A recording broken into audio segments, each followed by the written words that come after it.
신명기 5장에서 우리 십계명에 대한 이야기를 좀 나눴습니다.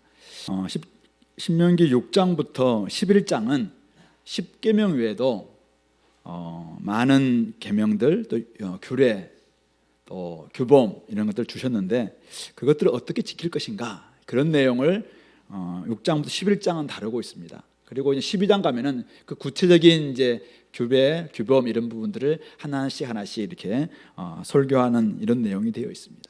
그래서 오늘 1절부터 3절은 바로 이런 규례와 계명들과 율법을 주신 목적이랄까요? 이것을 우리가 어떻게 지켜낼 것인가, 이런 이야기를 좀 다루고 있고, 4절부터 9절은 워낙 유명한 쉐마 이스라엘로 시작되는 쉐마, 이스라엘 백성들이 지금도 애용하고 있는, 지금도 암송하고 지키고 있는 쉐마에 대한 이야기를 하고 있습니다. 그래서 오늘 우리가 이런 부분들을 한번 살펴보면서 오늘 하나님 말씀이 우리에게 여전히 들려지고 또 우리가 깨닫도록 배우고 있는데, 이 말씀을 어떻게 대하고 또 지킬 것인가, 이런 부분들을 한번 생각해보는 이런 시간 되겠으면 좋겠습니다. 자, 먼저 이는 우리 성경에는 이는 목적인가 생각하는데 이것들은 이런 뜻입니다. 그러니까 이것들은 결국 너희의 하나님 여호와께서 너희에게 가르치라고 명하신 명령과 규례와 법도들이다. 앞으로 계속 이제 613가지, 이스라엘 사람들은 율법이 한 613가지 율법이다 이렇게 이야기를 하잖아요. 근데 이런 규례와 명령과 법도가 어떤 말씀인가? 하나님 여호와께서 너희에게 가르치라고 명하신 명령이고 규례이고 법도이다. 어디에서? 너희가 들어가서 차지할 땅, 바로 가나안 땅에서 행할 말씀이다. 그렇게 하면서 이렇게 주신 목적이 2절 3절에 나와 있습니다. 그래서 너와 내 아들과 내 손자들이, 이것은 3절 보면은 이스라엘아 이렇게 이야기하고 있는데, 이스라엘을 어떻게 규정하고 있나요? 너와 내 아들과 내 손자들. 그러니까 지금 이 말씀을 듣고 있는 이스라엘 그 부모들만 사실 이 말씀을 지킬 것이 아니라 모든 이스라엘이라면은 너와 내 아들과 내 손자들. 여기는 이제 신약의 언어로 본다면은 너와 내 부모와 자식들과 손주들까지 다 포함되는, 남녀를 다 포함되는 이런 사람들이 이스라엘이다라는 것을 알 수 있겠죠.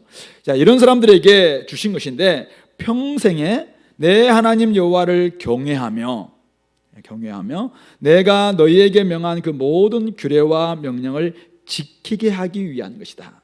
근데 왜 지키라고 하셨는가? 이 명령을, 여호와를 경외하면서 평생에 이 말씀을 지키게 위한 목적이 나와 있는데, 우리 성경은 또 이렇게 병렬로 되어 있는데 NIV나 이런 거 보면은 so that 이렇게 해서 그 결과로 좀 나와 있어요. 그래서 그 결과는 내 나를 장구하기 위한 것이다. 그러니까 하나님 말씀을 지키는 목적이 뭐냐면은, 하나님 말씀을 우리가 잘 지켜 경외하고 지킴으로 말미암아 하나님이 허락하신 약속의 땅에서 그 날이 계속될 수 있도록. 그러니까 하나님의 말씀을 지키지 않는다면은 약속의 땅에서는 살 수 없다는 것이죠. 그러므로 이스라엘 백성이라면은 그것은 이스라엘의 부모들, 그리고 그의 자녀들, 그리고 그의 손주들까지 다 포함되는 모든 이스라엘 백성들은 그 땅에서 살아갈 수 있는 유일한 조건이 있다면은 그것은 하나님을 경외하고 하나님의 말씀을 지키도록 하기 위해서 이 말씀을 주셨다, 그렇게 이야기하고 있는 것이죠. 두 번째 목적이 3절에 나와 있죠.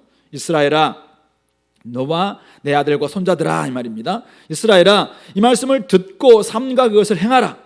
이것도 순종하라는 말씀입니다. 듣고 순종하라. 그리하면 네가 복을 받고 내 하나님 여호와께서 내게 허락하심과 같이 젖과 꿀이 흐르는 땅에서 내가 크게 번성할 것이다. 말씀을 듣고 그것을 행하게만 한다면은 어떤 일이 벌어집니까? 복을 받고 또 약속의 땅, 젖과 꿀이 흐르는 땅에서 네가 크게 번성할 것이다. 하나님 주신 말씀을 주신 목적이 뭐예요? 말씀을 잘 듣고 행하기만 한다면은 하나님이 복 주겠다는 것입니다. 하나님이 그들을 번성케 해주시겠다는 거예요. 이게 누구에게 주신 약속이죠? 바로 아브라함에게 주신 약속입니다. 아브라함에게 하나님이 결국은 그를 부르시면서 그를 복이 되게 하고 복의 근원이 되게 하고 복의 통로가 되어서 결국 그 하나님께 복받음으로 말미암아 모든 민족들까지도 복의 통로가 될 수 있도록, 저렇게 사는 것이 복받는 길이구나 라는 것을 보여주기 위해서 아브라함을 부르셨죠. 그리고 이스라엘 백성들을 이제 다시 애굽 땅에서 구원해서 시내산에서 언약을 맺을 때 그들에게 주셨던 약속 또한 하나님의 약속하신 젖과 꿀이 흐르는 땅에서 그들이 계속 번성하게 되는 것, 이것이 하나님 주신 약속이었거든요. 근데 이렇게 복을 누리고 언약에서, 아브라함 언약에서, 시내산 언약에서 약속하고 있는 그 복과 번성을 받을 수 있는 유일한 조건이 있다면 그것은 뭐예요? 말씀을 듣고 그것을 행함에 있다라는 것을 우리에게 보여주고 있는 것입니다. 그러므로 앞으로 쉐마뿐만 아니라 그 나중에 12장부터 쭉 나오게 될 다양한 이제 규례들, 도덕법이든지 또 제의법이든지 이런 모든 규례들이 결국 이스라엘이 이것을 지킨다면은 결국 그들은 약속의 땅에서 장구할 것이고 또 복을 받을 것이고 번성하게 될 것이다. 바로 이것이 하나님이 말씀을 주신 목적이라고 이야기하고 있는 것입니다. 오늘 신약에 살고 있는 저와 여러분들에게 하나님이 말씀을 주신 목적은 뭐였죠? 어쩌면 동일한 원리라고 저는 생각해요. 우리가 말씀을 우리에게 주신 목적은 우리가 하나님을 온전히 경외함으로 말미암아 하나님을 온전히 사랑하고 경외함으로 그 말씀을 지키기만 한다면 하나님은 우리에게도 여전히 복 주시는 거예요. 근데 그 복이 무엇인지 좀 우리가 설명하겠지만 복 주시는 것입니다. 우리를 이 땅에서 하나님의 나라에서 하나님의 백성으로서 번성하게 만들어 주시는 것이죠. 하나님 나라에서 영원한 생명을 누릴 수 있도록 영생을 주시는 것, 예수님이 땅에 오신 목적을 여러 군데서 이야기합니다만은 요한복음 10장 10절에서는 사꾼들, 도둑들이 온 목적, 강도가 온 목적은 그들을 죽이고 도둑질하기 위함이지만 예수님이 선한 목자로서 땅에 오신 목적은 뭐라고 이야기합니까? 양들에게 생명을 주고 구원해서 생명을 주고 그리고 그 생명을 더욱더 풍성하게 하기 위해서 이 땅에 오셨다. 그래서 양들을 위해서 죽으시는 것이고 우리에게 그 삶을 주시는 것이죠. 그러므로 진짜 예수님을 사랑한다면, 말씀을 주셨다면 어떻게 하나님을 사랑하는 사람들은 하나님의 계명을 지키는 것처럼 진짜 우리가 예수님을 사랑한다면 그의 계명을 지켜라. 주님께서 요한복음에서 계속 이야기하고 있는, 우리가 진짜 열매를 거둘 수 있는 길이 무엇입니까?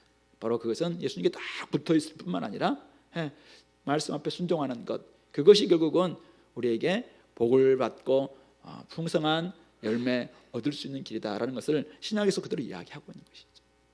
자, 그렇다면 우리가 점검할 거 있겠죠. 점검할 게. 우리 야고보서 좀 PBS 계속 하고 있는데요. 우리 1장인가 2장이었나요? 하나님께서는 진리의 말씀으로 우리를 낳았다라고 이야기했어요. 그렇죠? 그래서 우리에게 진리의 말씀을 우리를 낳으시는 하나님께서, 하나님은 우리를 진리로 우리를 낳으시는 아버지이기 때문에 그분은 우리를 시험하는 분이 아니라는 거예요. 그렇죠? 우리가 어떻게 미혹에 빠진다는 것은 우리의 욕심 때문에 빠졌다라고 이야기하면서 하나님은 우리에게 도리어 신령한 복과 가장 좋은 은사와 하늘에 속한 온전한 선물을 다 빛들의 아버지이신 하나님께서 우리에게 주시고자 싶어서 우리를 낳았다라고 이야기하고 있습니다. 자, 그렇다면 오늘 하나님이 우리에게 주시고 싶은 것은 뭐예요? 진짜 은사를 주시고 가장 좋은 선물을 주시고 하늘에 속한 신령한 복을 우리에게 마음껏 주면서 이것을 지금 누리라고 하고 있는 거잖아요. 그렇다면 여러분들이 이 복을 누리고 있느냐? 자, 여러분들 요즘 복이라고 생각하는 거 한번 좀 적어보실래요? 복. 좋은, 지금 우리 장년분들이 계시니까 좋은 가정, 좋은 남편, 좋은 아내, 우리 말 잘 듣는 아이들, 복이겠죠. 또 남편이 그래도 직장생활 잘하고 있으니까 직장생활 잘하고 있는 것, 또 서울 살고 있는 것도 볼까요? 여하튼 나름대로 복 한번 적어보세요. 근데 복의 목록 한번 쭉 적어봐요. 근데 딱 적어보고 난 다음에 내가 이제 조건이 뭐냐면은 하나님 말씀을 듣고 잘 지켜야지 복을 준다고 했잖아요. 근데 내가 이제 그 조건절에 해당되는, 나는 말씀을 잘 듣고 순종하고 있는가, 이걸 한번 자기를 점검해 봐야 되겠죠. 이게 동일하게 이퀄, 그렇다면은 이건 하나님 주신 복이 맞을 거예요. 근데 혹시 내가 복이라고 생각했던 쭉 적어봤는데 나는 하나님 말씀을 안 들어, 하나님 말씀 순종 안 해, 그런데 이런 것들이 나한테 주어졌네. 이건 우리 하나님은 자비가 많으신 하나님이니까 원래 악인이나 선인에게 다 그냥 비도 주시고 다 주시는 분이시잖아요. 근데 이거는 어쩌면 그 일반적인 하나님이 나에게 주시는 일반 은총일 수도 있겠다. 그럼 내가 하나님 말씀을 순종함으로 얻고 있는 복은 나한테 뭐가 있지? 혹시 그게 없다면 나는 누구예요? 하나님의 백성인가요? 세상 백성인가요? 생각해 봐야 되죠. 내가 지금 누리고 있는 이 복이 하나님 말씀을 순종하지 않고 있음에도 불구하고 이 복을 누리고 있다면 이것은 일반 은총에 속한 복일 수도 있겠다. 그렇다면 나는 하나님 백성 맞아? 이렇게 나와야 되겠죠. 진짜 내가 하나님 말씀을 다 지키고 있다면 지키고 나오는 그 복들이 있을 거라고 생각해요. 그 복, 번성함, 나름대로 축복들, 이런 것들은 신약에서 보면은 좀 다른 차원에 있잖아요. 우리 에베소서 1장 3절에서 하늘, 그리스도 안에서 하늘에 속한 신령한 복을 주신 하나님을 찬양하리로다라고 하면서 열거하고 있는 바울의 그 복의 내용 기억나십니까? 세 가지가 있는데, 먼저 첫 번째 뭐예요? 우리가 하나님의 택한 백성이 되었고 하나님 자녀가 되었다는 것. 이것만큼 큰 복이 없다는 것이잖아요.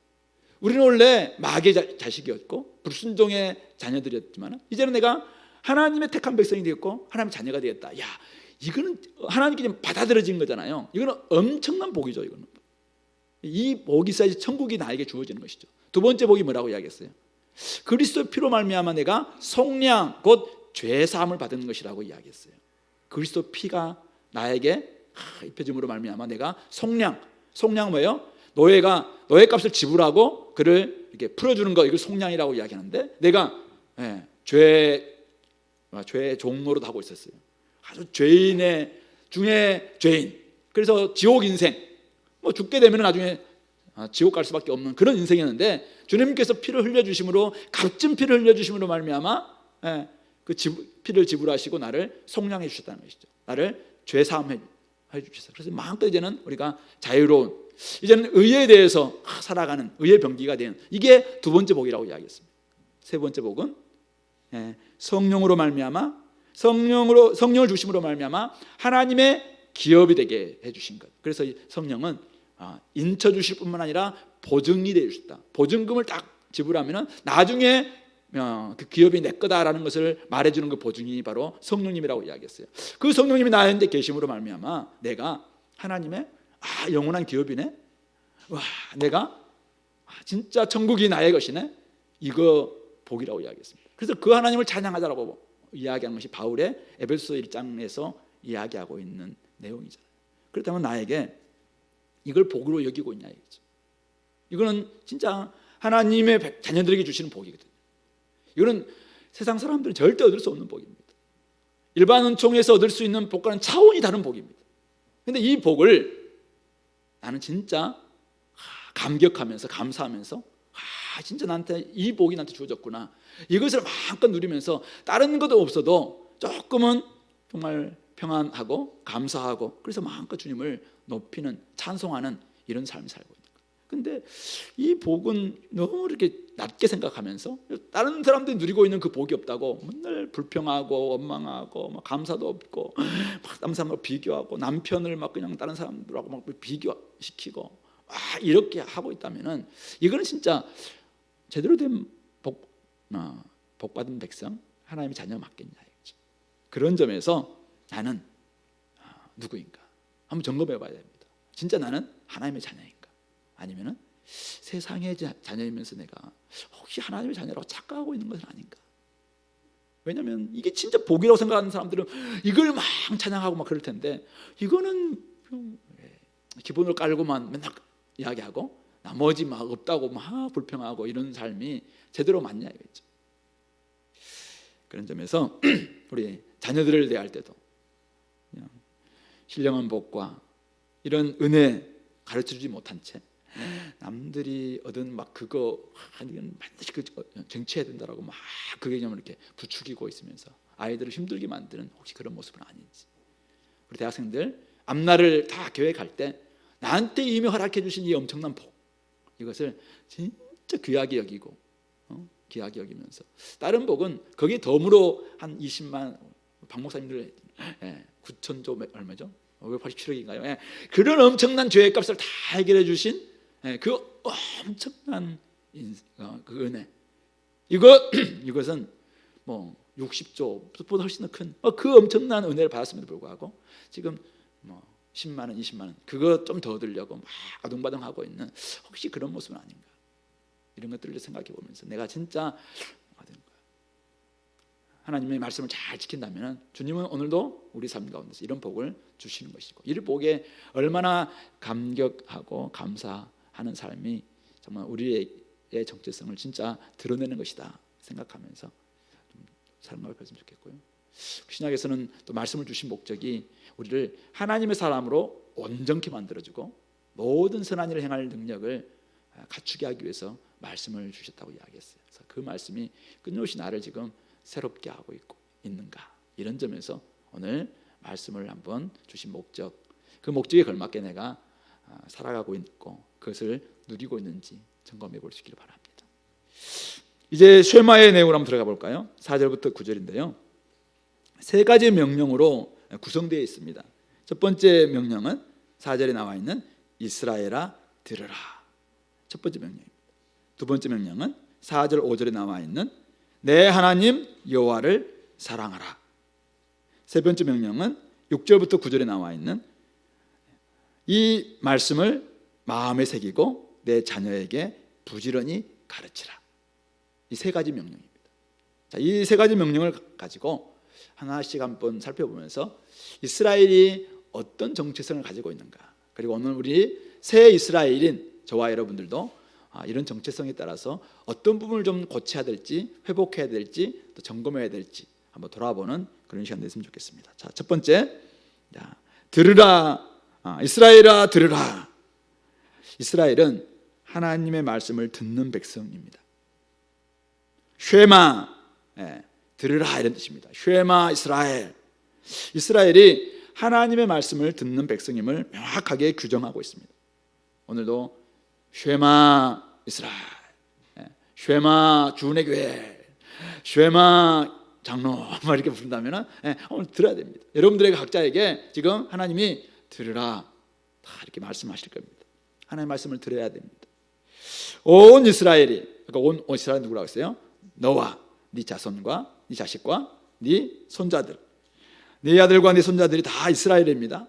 하나님의 백성이라면 모두가 들어야 합니다. 아버지와 아들과 손자가, 어머니와 딸과 손녀들, 지금 세대와 다음 세대, 그리고 그 후일에 일어나게 될 그 다음 세대들까지도 언약 백성 안에 들어와 있다면 모두 다 들어야 합니다. 이스라엘이기에 하나님께서 하시는 말씀에 청종해야 되는 것입니다. 그래서 이스라엘은 아침마다 이 쉐마의 말씀을 기도문으로 사용합니다.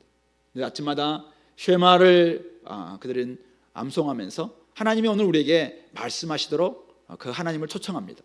그리고 잠자리에서 다시 한번 이 쉐마를 암송함으로 말미암아 하루 동안 함께 하셨던 그 하나님을 다시 한번 우리에게 초청하면서, 하나님 혹시 제가 말씀대로 살지 못했던 부분이 없나요? 그렇게 하면서 그 하나님을 다시 초청하면서 암송을 하는데 그 암송이 자기한테 들리게 하는 것이죠. 결국 들으라 이스라엘아, 내가 듣겠습니다, 이런 뜻입니다. 그렇게 하면은 어떻게 해요? 말씀을 듣고 하루를 시작합니다. 말씀을 듣고 하루를 마감하는 것이죠. 말씀을 매일의 기도문으로 삼아서 일상 가운데, 이제 제가 말씀을 아침에 듣고 하루 시작할 때 일상 가운데 하나님을 초청하는 것입니다. 하나님 들으라 이스라엘 하면서 이제 계속 이 율법들을 그들이 암송하기도 하고 읽기도 하고 이렇게 하잖아요. 그러면은 그런 하나님과 함께 일상으로 나아갑니다. 농사 짓는 사람들, 농부의 삶 가운데 결국 하나님이 함께 하시도록 초청하는 것입니다. 사업하는 사람들, 그 사업 현장에 암송 들으라 이스라엘아 말씀하셨던 그 하나님을 초청합니다. 공부하는 현장에 그 하나님을 초청하는 것입니다. 그리고는 온종일 하나님과 함께 동행하는 것이죠. 그러면서 돌아와서 다시 한번 내가 온종일 하나님의 말씀과 동행했는지 되새깁니다. 그런 삶이 계속되면은 어떻게 해요? 말씀과 자기네 삶을 끊임없이 이게 반추하게 되겠죠. 비교하고 검토하고 어떤 부분 내가 말씀과 어떻는가, 농사가 안 됐던 이유가 무엇일까, 왜 흉년이 왔을까, 말씀에서는 분명히 이런 계절 되면 이런 비를 주신다고 했는데 왜 안 됐을까, 혹시 우리가 율법을 지키지 않았기 때문이 아닐까, 돌아보면서 다시 한번 돌아보는 거예요. 하는 것입니다. 우리 가정에 왜 이렇게 어려움이 찾아왔을까? 혹시 내가 말씀에 순종하지 않았기 때문 아닐까? 왜 이렇게 전쟁이 막 일어났을까? 쉐마를 암송하면서 우리가 혹시 다른 하나님보다 다른 것을 의존하는 것은 아닐까? 늘 말씀을 가지고 돌아보는 것입니다. 그러면서 하나님을 사랑하는 증거로 이제는 제가 말씀에 순종했습니다 라는 것을 고백하는, 이것이 결국 들으라 이스라엘아 라고 말씀하는 이 명령에 들어있는 의미인 것입니다. 쉐마 이스라엘, 우리가 하나님의 말씀을 듣는 사람임을 가르쳐 줍니다. 우리는 하나님 안에서 하나님의 이스라엘이라고 갈라디아에서는 이야기했습니다. 우리가 이제는 새 이스라엘이 되었습니다. 하나님께서 우리를 이제는 이면적 이스라엘, 그러니까 원래는 그냥 육신의 이스라엘이 하나님 말씀에 불순종함으로 말미암아 온전히 이루지 못해서 결국 예수님, 진짜 이스라엘이신 예수님이 오셔서 우리를 새 이스라엘로 만드셨습니다. 그래서 이제는 우리가 하나님의 말씀을 듣는 백성이 되도록 끊임없이 주님께서 가르치고 또 말씀하셨고 들으라고 말씀하셨습니다. 사람들은 우리 베드로 디모데후서죠, 바울이 디모데에게 썼던 마지막 편지, 거기에 뭐라고 이야기합니까? 사람들은 바른 교훈 대신에 자기의 사욕, 악한 욕심이죠, 자기의 사욕을 따를 스승을 많이 두고 허탄한 이야기를 따를 것이다, 그렇게 이야기합니다. 사장에 가면은 바울이 디모데에게 이야기하면서 그러나 너는 바로 전도자의 일로서 때를 얻든지 못 얻든지 이 말씀을 계속 가르치고 경책하고 경계하고 계속 이 가르쳐라, 말씀을 전해라 라고 이야기하고 있습니다. 말씀을 듣고 배우고 따르는 백성이어야 된다는 것을 이야기하고 있는 것이죠. 말씀을 우리가 끊임없이 가르쳐야 될 이유는 무엇인가요? 사람들은 그냥 잠깐 귀에 이렇게 좀 좋은 그 말씀에 막 혹하고 넘어갑니다. 근데 그런 사람들은 그 디모데후서에서 이야기하는 것은 뭐예요?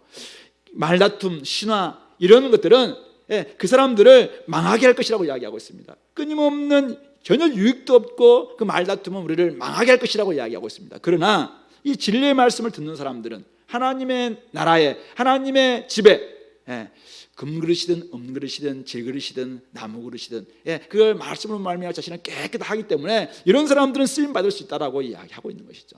그러므로 우리가 끊임없이 이 말씀을 듣는 그런 사람이 되어야 됩니다. 단지 이게 귀로만 듣는 것이 아니라 말씀을 삶으로 받아내는 사람들이죠. 청종하는 것입니다. 듣고 순종하는 데까지 나아가는 이런 사람이 되어야 되는 것이죠. 자, 그런 점에서 여러분들 몇 가지 점검해 봅시다. 여러분들 매일매일 하나님의 부르심에 응답하면서 하루를 시작하고 있습니까? 아침에 일어나서 정신이 막 후다닥 출근하기보다는 일어나서 말씀을 딱 펴고, 옛날에는 이제 말씀을 들으라 했는데 하나님이 듣겠습니다 했는데 하나님 전혀 말씀 하시지 않잖아요. 요즘은 막 이렇게 회말을 막 해주면 좋겠는데 말씀 안 않잖아요.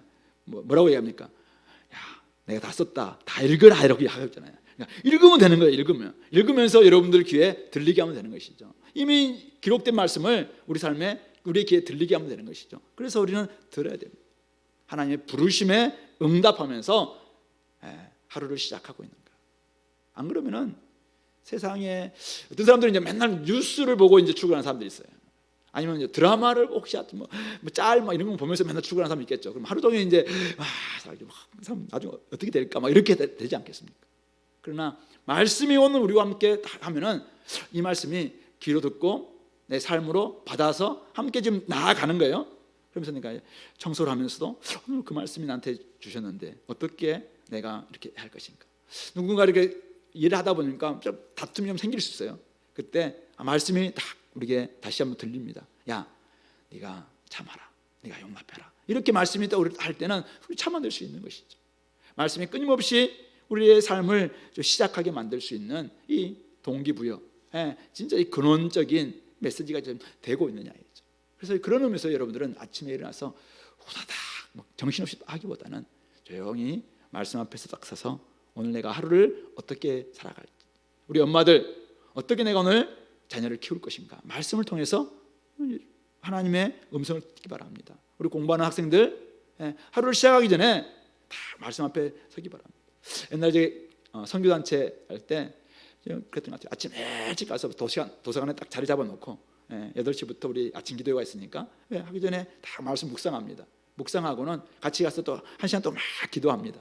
그리고 기도하고 난 다음에 9시부터 하던 사실은 공부가 우리는 왜 공부해야 될 것인가, 이 공부에 대한 목적이 딱 생기니까 방향이 보니까 최선을 다해서 공부하는 거예요. 그리고 나머지 시간에는 또 열심히 사역하기도 하고, 이런 부분들이 결국 아침을 어떻게 보느냐에 따라서 달라지더라고요. 그래서 그런 부분에서 우리 학생들도 그렇고 우리 주부들 또 직장 생활하시는 모든 분들 모두 다 아침을 하나님의 부르심에 응답해서 말씀에 청종하는 그런 시작을 갖게 되기를 바랍니다. 그래야지 두 번째 점검은 뭐냐면은 삶의 구석구석 모든 영역에서 하나님의 음성이 여러분들의 삶의 모든 영역을 정말 이렇게 판단하고 또 살펴보고 점검하고 되새기게 만들 수 있을 것입니다. 여러분들의 삶을 몇 가지로 한번 나눠보겠습니까? 밥 먹는 일, 일하는 일, 또 개인적인 누구 만나는 일, 아니면은 또 가족들과 함께 지내는 일, 여러 가지 영역들을 나눠본다면은 여러분들이 아침에 시작했던 그 말씀이 결국은 여러분의 삶의 모든 영역에 내가 제대로 좀 반영되고 있는가, 이런 부분들이 결국 우리가 말씀과 함께 동행하는 것이고 하나님과 함께 동행하는 것입니다. 이것은 그대로 세 번째 연결되는 것인데, 결국 하나님 말씀을 들음으로 내가 지금 하고 있는 그 일에서 하나님의 임재를 경험할 수가 있는 것이죠. 하나님의 임재 연습에서 우리 로렌스 형제가 이야기하고 있는 것처럼 우리가 예배 드리는 것뿐만 아니라 여러분들이 청소하고 설거지를 하고 그냥 작은 그 일 자체가 예배다라고 할 수 있는 것은 뭐냐면은 그 자리에 하나님이 동행하실 때만 가능한 일이잖아요.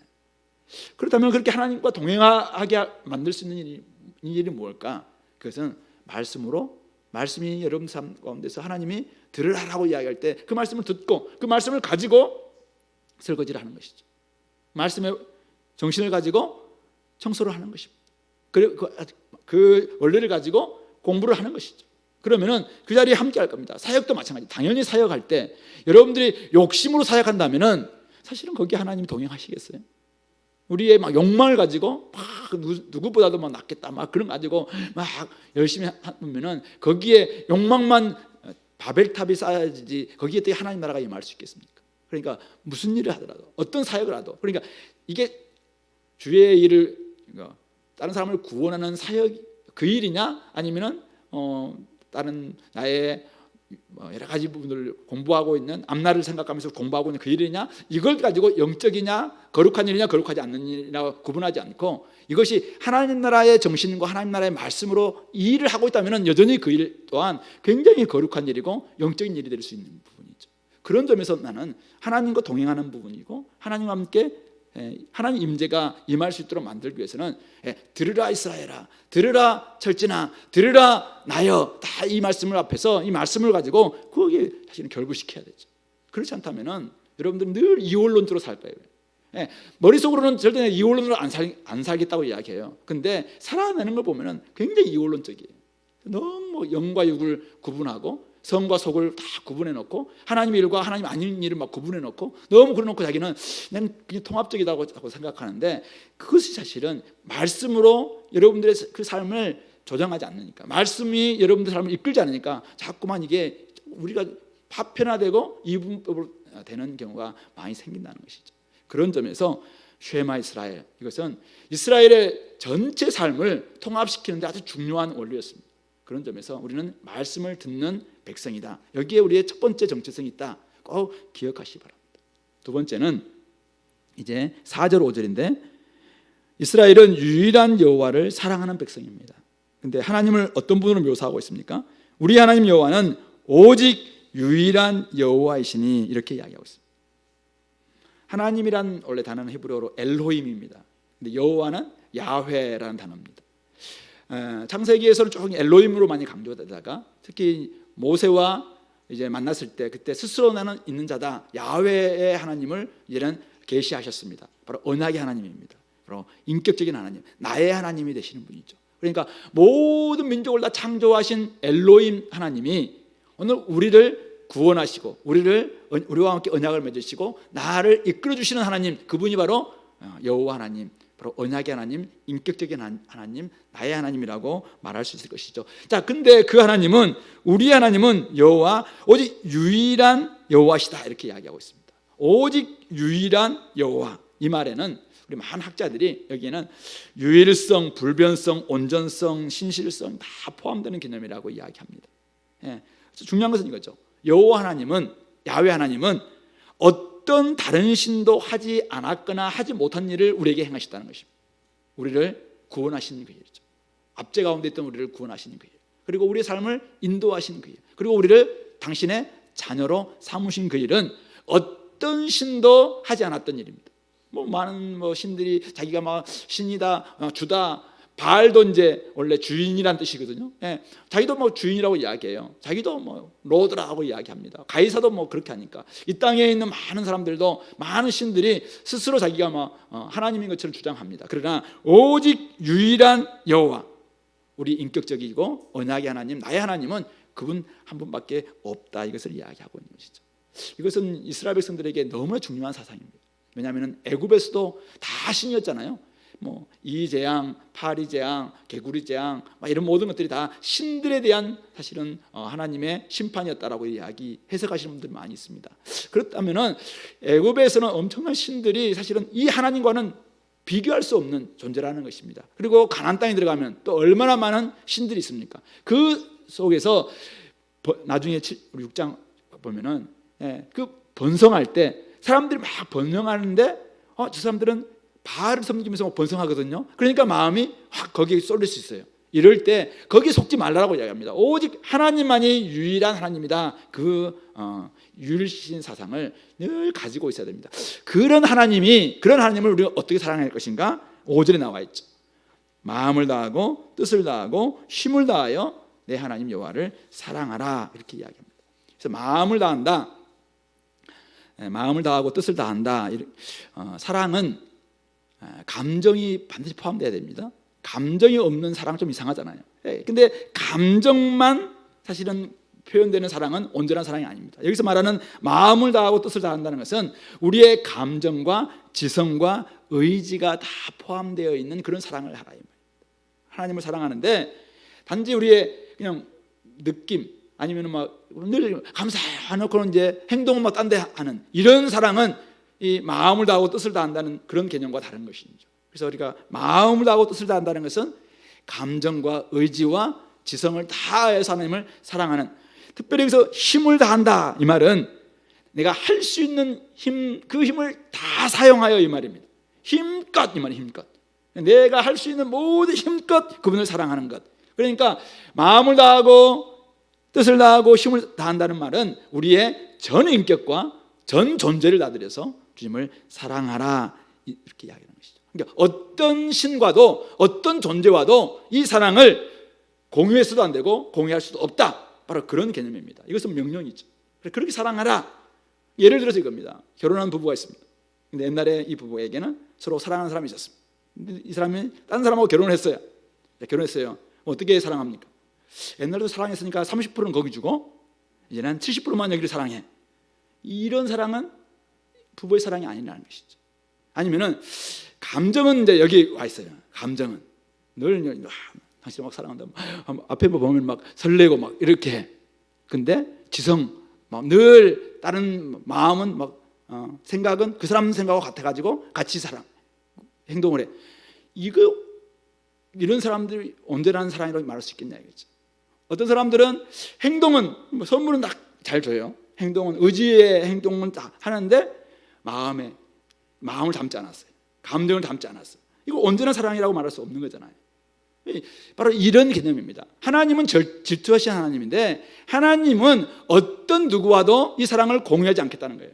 오직 하나님께만 우리의 마음, 우리의 감정, 우리의 의지 다 들여서 사랑해라. 온전히 순종하고 온전히 헌신하는 것을 의미하고 있는 것이죠. 그런 점에서 신학에서는 우리가 마음을 새롭게 함으로 변화가 되어서 아예 새로운 사람을 입는 것이라고 이렇게 이야기하고 있죠. 새로운 사람을 입으니까 어떻게 돼요? 마음을 완전 바뀌었으니까 이제는 눈도 바뀌어요. 보는 것도 달라져요. 그래서 하나님이 보는 것과 하나님의 마음으로 사실은 하나님의 관점으로 세상을 보게 되는 것이죠. 그러니까 입에서도 마음껏 하나님을 찬양하고 이제는 행동으로도 하나님께 헌신하는, 그러니까 하나님을 내가 사랑하지만은 헌신은 나중에 하겠습니다. 헌신은 내가 내 유익을 위해서 사겠습니다. 이런 사람들은 구원받은 사람이 아니라고 몇 번 이야기했죠. 그러므로 결국은 이 나눠지지 않는 모습이 있죠. 우리의 진정성 있게 진실된 모습으로 우리의 지성, 우리의 마음, 우리의 감정, 우리의 의지 다 하나님께만 드려지는 그런 사랑을 오늘 주님께서 원하시고 계시는 것이죠. 주님은 어떤 율법사가 와서 어떤 계명이 가장 큰 계명입니까? 라고 이야기했을 때 예수님이 뭐라고 이야기했습니까? 바로 이 이야기를 하고 계시는 것이죠. 이것이 첫째 계명이다. 그래서 우리가 마음을 다하고 뜻을 다하고 목숨을 다해서 하나님을 사랑하라. 이것이 크고 첫째된 계명이요. 그리고 이제 레위기 19장 18절인가요? 그 말씀을 가지고 내 이웃을 내 몸같이 사랑해라. 이 두 가지가 선지자와 율법의 강령이다. 그렇게 말씀하셨습니다. 그러므로 우리는 하나님의 사랑과 이웃 사랑 이것이 나눠져서도 안 되고 그렇게 할 때 하나님께 진정한 우리가 사랑하는 것이다 라는 것이죠. 그것이 바로 신약에서 이야기하고 있는 예수님이 나를 진짜 사랑을 받았다면 너희들도 서로 사랑해라. 하나님을 사랑한다면 예수님을 진짜 사랑한다면 서로 사랑하는 거 이거 당연한 의무라는 것입니다. 그런 점에서 우리가 온전히 주님을 사랑하고 있는가 점검해 보시기 바랍니다. 여러분들은 힘껏 주님을 사랑합니까? 어떤 부자 청년이 예수님께 와서 자기가 어떻게 하면 제가 영생을 얻겠습니까? 이렇게 질문합니다. 그럴 때 예수님이 뭐랍니까? 이 이야기 쉐마를 다 이야기하고 십계명을 다 지켰나 이렇게 이야기합니다. 제가 진짜 잘 지키고 있습니다. 그래서 첫째 계명부터 10절 다 잘 지키고 있습니다. 아니 잘했구나. 그렇다면 너에게 있는 재물 그거 다른 사람한테 주고 가난한 사람들에 주고 나를 따라라. 어떻게 합니까? 재물이 많음으로 근심하여 돌아갔다라고 이야기하고 있습니다. 그 사람은 힘껏 주님을 사랑하는 사람이 아니라는 것이죠. 주님께서 재물을 다 판다고 이렇게 다른 사람 준다고 해서 그 사람을 거지로 만들지는 않을 겁니다. 그런데도 불구하고 그에게는 이 재물이 너무나 걸림돌이 되었습니다. 그래서 그를 주님께로 나아가지 못하는 걸림돌이 되었죠. 힘껏 사랑하지 않았던 사람이죠. 그래서 그는 사실은 주님을 따르지 않았던 것이죠. 오늘 우리 삶 가운데서 여러분들 삶에 주님이 좀 힘껏 좀 사랑해라 라고 이야기하는데 힘의 한 50%? 한 30%? 주님께만 드리고 나머지의 그냥 50%나 70%는 다른 데 그냥 겸하여 어디에 주고 있다면 그것을 여기 쉐마에서 이야기하고 있는 온전한 하나님을 사랑한다 이 개념으로 설명할 수 있겠는가 이겠죠. 그런 점에서 여러분들의 사랑은 지금 어느 정도 와 있는가 한번 돌아볼 수 있길 바랍니다. 마지막 이제 세 번째 명령인데요. 오늘 내가 내게 명하는 이 말씀을 먼저 마음에 새기라. 그리고 내 집에서 자녀에게 부지런히 가르치라. 이렇게 이야기하고 있습니다. 이 마음에 새긴다는 개념이 저도 사실은 이 말씀을 한두 번 본 게 아닌데 이번에 하면서 그죠? 새 언약은 우리 주님께서 이제 예레미야나 에스겔에게 주시면서 돌비에 새긴 언약을 자꾸 이제 불순종하니까 이제는 신비에 새기겠다라고 이야기했잖아요. 그래서 새 언약이 우리 신비에 새기는데 옛 언약도 마음에 새기라고 이야기하네 이 생각이 들었어요. 우리가 왜 자꾸 잘 못 지키는가라고 할 때 말씀 앞에 자꾸 넘어진 이유가 이 마음에 새기는 부분들이 안 되기 때문인가. 내면 안 되는 거죠. 체화 결국 삶 속에서 이것이 온전히 드러날 수 있도록 중심을 바꾸는 이 내면화가 안 되니까 결국 자꾸 우리가 말씀을 표피적으로만 순종하는 것이 아닌가. 그래서 아마 그런 개념 속에서 마음에 새기라라고 이야기합니다. 그래야 할 때 그 다음 자녀들에게 가르칠 때 이게 설득력이 있는 것이죠. 자녀들을 어떻게 가르치라고 이야기하고 있죠? 부지런히 가르치라고 이야기했어요. 부지런히에 해당되는 말이 그 뒤에 나와 있는 여러 가지 상황을 이야기하고 같은데 집에 앉아있을 때든지 길을 갈 때든지 집에 앉았을 때 자녀들과 함께 앉았을 때 뭐합니까? 같이 공부하거나 밥 먹거나 이야기할 때 유대인들은 지금도 그 하브라타라고 해서 같이 이렇게 밥상머리에서 늘 대화하고 이렇게 하면서 교육을 하고 있는 거잖아요. 그런 것처럼 집에 앉아있을 때든지 길을 갈 때든지 아이들과 함께 여행을 하거나 어디 뭐 밭일을 가거나 어디를 갈 때든지 그렇게 가르치라. 누워있을 때 잠을 들 때 아이의 머리맡에서 말씀으로 가르쳐주고 일어날 때도 이 말씀이 오늘 너의 삶이 이렇게 되기를 바란다 이렇게 강론해주는 그런 말씀이 되기를 원한다라는 것입니다. 이렇게 가르칠 때 20절 보실래요? 20절 보면은 후일에 네 아들이 이렇게 가르치는데 너한테 묻기를 우리 하나님 여호와께서 명령하신 증거와 규례와 법도가 무슨 뜻입니까? 이렇게 그냥 물을 수 있다는 것입니다. 이것은 어떤 의미냐면은 아빠가 지금 가르치고 있는 이 내용이 어떤 내용입니까? 내용을 묻는 게 아니라 아빠 왜 자꾸만 이렇게 하나님이 명령하신 이 증거, 규례, 법도를 나한테 이렇게 가르쳐주고 계시는데 그 이유가 무엇입니까? 이렇게 묻는 거예요. 그때 아버지는 뭘 이야기합니까? 너는 내 아들에게 그때 다시 한번 이야기합니다. 하나님의 구속 이야기를 알려주라는 거죠. 애굽 땅에서 우리를 어떻게 인도해 주셨는지, 하나님께서 크신 팔과 강하신 손으로 정말 애굽의 그 권능의 그 바로를 무찌르고 권능의 손으로 우리를 이끌어 주셨던 그 구속의 이야기를 들려주라는 것입니다. 그리고 조상들에게 바로 약속하신 이곳에 우리를 들어오게 했어서 이 말씀을 지키겠다. 그것이 바로 우리의 의로움이라고, 진짜 하나님의 의의 백성이 되는 것이 이것이라고 하나님이 말씀해 주셨다. 그래서 우리가 이것을 지키는 것이다. 이거 구원받기 위해서 이렇게 지키라는 게 아니라 진짜 하나님이 하셨던 그 일이 너무나 놀랍고 감격스럽고 내가 이렇게 복을 받고 야 내가 오늘도 너와 함께 이렇게 할 수 있는 그 이유가 뭐냐면은 하나님이 우리를 이렇게 구원해 주셨기 때문에, 하나님이 나에게 그런 놀라운 일들을 행해 주셨기 때문이다라는 이야기를 딱 들려준다면은 아들이 딱 듣고는 맞는 것 같아요. 아빠의 삶을 보니까 맞는 것 같아요. 저도 그렇게 살고 싶어요. 이렇게 나오겠죠. 근데 아빠가, 말씀을 가르치는 아빠가 말씀을 내면 안 했어요. 마음에 새기지도 않아. 말씀을 표피적으로만 그러면서 이제 맨날 말씀을 외워, 말씀을 계속 막 가르친다면 아빠 근데 아빠는 왜 그렇게 살아요? 막 이렇게 물을 때 나는 못해, 너는 살아야지 이렇게 할 수 있겠냐 이거죠. 예를 들어서 이거죠. 조장님들이 지금 이제 영적인 자녀들에게 이제 가르칠 때 조장은 말씀들을 내면에 사실은 마음에 새기지도 않고 말씀을 잘 못 가르쳐. 그런데도 이제 막 하는 질문이 갑자기 조용히 질문하겠죠. 조장님, 그런데 조장님의 삶은 왜 그래요? 이렇게 한다면은 뭐라고 할 수 있겠습니까? 그러니까 이게 사실은 후일의 자녀들이 딱 질문할 때 뜨끔하지 않도록 말씀을 내면하고 부지런히 가르치면서 우리는 가르치는 만큼 우리도 그렇게 살아내는 것이 너무나 중요하겠다 이거죠. 만약 내면 하나 삶의 모범이 되지 않는 가운데서 자꾸만 가르치려고 그러면은 그것은 아이들에게 잔소리가 될 수 있고, 도리어 그것은 사실은 나도 어른 되면은 절대 나 이 얘기는 안 해. 이렇게는 안 할 거야. 이렇게 도망칠 수가 있어요. 옛날에 이제 그런 이야기 많이 들었어요. 옛날에 많은 그 장로님들 이런 분들이 아침에 막 일하시는데 아침부터 깨운대요. 6시, 7시에 깨워가지고 말씀을 그대로 이제 사도신경부터 해서 주기도문까지 해가지고 막 아침마다 하니까 그때 결단한대요. 그러면 나는 절대 이런 가정예배는 안 드리겠다. 이렇게 해서 가정예배를 졸업했다는 이야기를 제가 한두 번 들은 게 아니에요. 저는 그렇게 배우진 않았습니다만은, 그래서 저도 가정예배를 막 드려보려고 하니까 아이들이 막 줄을 틀고 막 이렇게 해서 이런 방식이 아닌데 어떤 방식이 좋을까? 이렇게 하다가 조금 흐지부지 되는 경우 없잖아 있었는데, 조금은 요즘은 좀 다르게 좀 했으면 좋겠어요. 여러분들이 할 때 진짜 대화를 많이 해야겠죠. 우리 어린아이들한테는 좀 읽어주면서 이야기 형식으로 말씀 그대로 막 이것을 재미없는 개역 기전 가지고 아니면은 더 어려운 한문 성경 가지고 하거나 그래서는 안 되겠죠. 아이들에 맞는 이런 말씀을 다 하되 좀 재미있게 아빠가 좀 연구도 좀 하고 그렇게 해서 아이들한테 막 해주면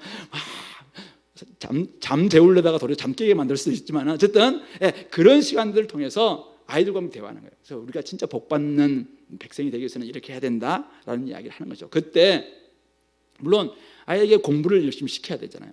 세상 공부도 해야 되고 강남 사람이 되게 만드는 법 혹시 배워야 되나요?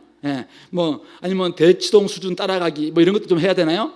저는 잘 모르겠는데 하긴 하십시오. 필요하다면. 근데 더 중요한 거 있잖아요. 왜 그 공부를 해야 되는지를 가르쳐 주는 거지. 왜 우리의 삶이 어떤 방향으로 나아가야 되는지 이것을 말씀을 가지고 아이에게 가르쳐 줘야 돼요. 우리는 달라야 된다. 우리는 다른 백성이다. 우리는 우리 앞길이 이래야 된다. 우리 세상은 이렇게 사실은 끝나게 된다. 그리고 하나님 나라가 반드시 있다. 이런 이야기를 아이들과 함께 하면서 다 해준다면 아이들이 얼마나 이 소망을 갖게 됩니까? 공부에 대한 동기부여도 생길 것이고. 그래서 그런 부분에 있어서 여러분들이 가정예배 다시 한번 좀 회복했으면 좋겠고, 옛날에 가정예배 드리고 사진 찍어가지고 올리고 이렇게 했잖아요.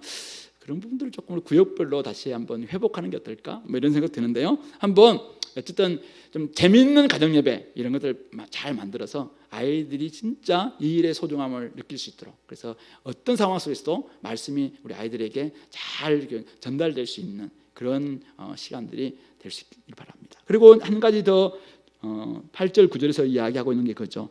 그것을 네 손목에 매어 기호로 삼고 미간에 붙여 표로 삼고 내 집 문설주와 바깥문에도 기록해라라는 내용입니다.